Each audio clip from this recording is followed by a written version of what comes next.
6-cı sual. S dəyişəninin daxil edilən hansı ən kiçik tam qiymətində proqramın icrasından sonra çıxışa 64 ədədi veriləcək?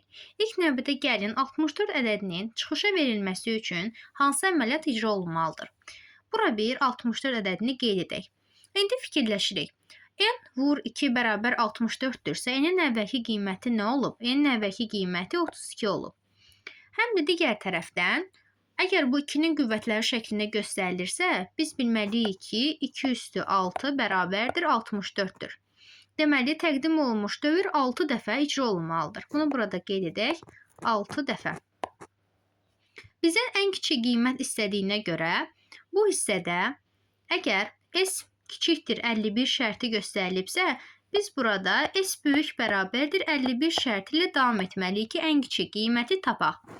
Bayaq qeyd etdiyimiz kimi dövr 6 dəfə təkrarlanıb. Deməli, S üstə gəl 5 də ilə 6 dəfə təkrarlanıb. Yəni, 5 vurulsun 6 bərabərdir, üstə gəl 30 qədər təkrarlanmalar var. İndi isə yazaq. Əgər bizim axtardığımız ədəd bir x ədədidirsə, x ədədinin üzərinə 30 gəldikdə bu ədəd 51-dən böyük bərabər olmalıdır. Buradan x böyük bərabər 21. Bizdən ən kiçik ədəd soruşduğuna görə doğru cavabımız 21-dir.